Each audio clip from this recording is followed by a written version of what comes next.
Monday's confirmed EF1 tornado in Buffalo brings the total number of twisters in New York State this year to 26.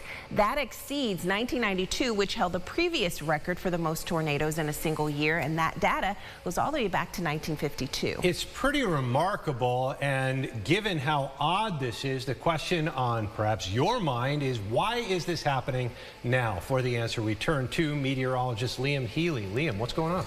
Well, Adam, Teresa, there's pretty much hundreds of reasons that we could really get into here. Some of them a lot more technical than others, and why this year has been so active. But there are really three main points that I can sum up here that has really made this year so prolific.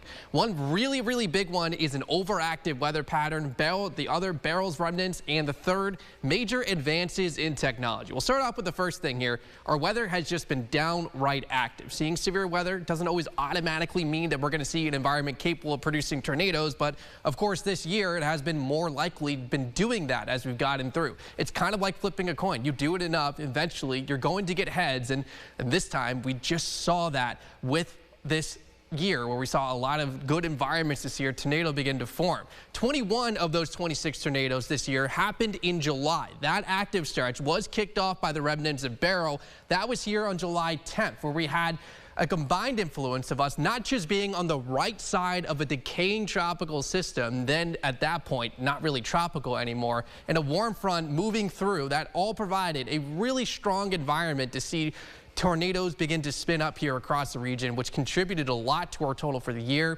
And really the other third really big reason, especially out here into the Adirondacks, where you see some of these tornadoes which were confirmed in some very remote areas, that we were only able to find some of those damage paths using satellite data. Taking a big pass of something passing over our heads in space, it's the only way that we were able to detect these and even do some of the surveys. The other really big thing is they use some drones as well. A number of years ago, we wouldn't have been able to find any of these either. So it kind of leads you to think, how many more might have happened in previous years that we could have added on that we didn't find then? I've got a lot deeper look into all this too on our website. We'll have that posted soon. For right now, I'll send things back over to you guys at the desk.